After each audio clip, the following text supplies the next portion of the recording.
ಅತ್ಯಾಚಾರ ಮುಕ್ತ ಭಾರತ. ಆ ಅತ್ಯಾಚಾರ ಮಾಡಿದವರಿಗೆ ಯಾವ ರೀತಿ ಶಿಕ್ಷೆ ಕೊಡಬೇಕಂತಂದರೆ ನರಕದಲ್ಲೂ ನೆನೆಸುತ್ತಿರಬೇಕು.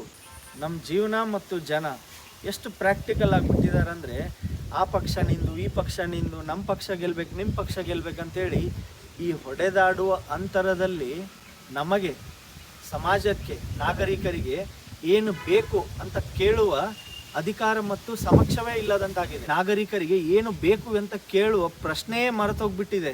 ಯಾವ ಪಕ್ಷ ಗೆದ್ರೆ ನಮ್ಗೇನ್ರಿ, ನಮಗೆ ಬೇಕಾಗಿರೋದು basic facilities, affordable health care, ಕಮ್ಮಿ ದುಡ್ಡಲ್ಲಿ ಒಳ್ಳೆಯ ಚಿಕಿತ್ಸೆ, ಒಳ್ಳೆಯ ಆರೋಗ್ಯವನ್ನು ಒದಗಿಸಿಕೊಡಬೇಕು. ಗುಡ್ ರೋಡ್ ಆ್ಯಂಡ್ ಇನ್ಫ್ರಾಸ್ಟ್ರಕ್ಚರ್, ಒಳ್ಳೆಯ ರೋಡು ಮತ್ತು ಒಳ್ಳೆಯ ಇನ್ಫ್ರಾಸ್ಟ್ರಕ್ಚರ್ ಇರಬೇಕು. Quality education in government schools. Government school teacher payment minimum 50,000 to 60,000 ಇರುತ್ತೆ. ಯಾಕೆ ಅವ್ರು ಕ್ವಾಲಿಟಿ ಎಜುಕೇಷನ್ ಕೊಡಲ್ಲ? Clean environment, basic pure and sanitised water, corruption free government, ಭ್ರಷ್ಟಾಚಾರ ಮುಕ್ತ ಭಾರತ ದೇಶ, ಯುನಿಟಿ ಇನ್ ಡೈವರ್ಸಿಟಿ, ವಿವಿಧತೆಯಲ್ಲಿ ಏಕತೆ. ಯಾವುದೇ ಧರ್ಮ ಇರಲಿ, ಜಾತಿ ಇರಲಿ, ಯಾವುದೇ ಕಾಸ್ಟ್, ರಿಲಿಜಿಯನ್ ಯಾರಿದ್ರೂ ಎಲ್ಲರೂ ಒಂದೇ. ಅದಕ್ಕೋಸ್ಕರನೇ ನಮ್ಮ ದೇಶಕ್ಕೆ ಏನಂತಾರೆ, ಯುನಿಟಿ ಇನ್ ಡೈವರ್ಸಿಟಿ ಅಂತ ಕರೀತಾರೆ.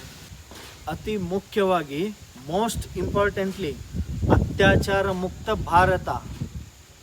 ಆ ಅತ್ಯಾಚಾರ ಮಾಡಿದವರಿಗೆ ಯಾವ ರೀತಿ ಶಿಕ್ಷೆ ಕೊಡಬೇಕಂತಂದರೆ ನರಕದಲ್ಲೂ ನೆನೆಸುತ್ತಿರಬೇಕು, ಯಾಕೆ ಈ ತಪ್ಪು ಮಾಡಿದೆ ಅಂತ ಹೇಳಿ.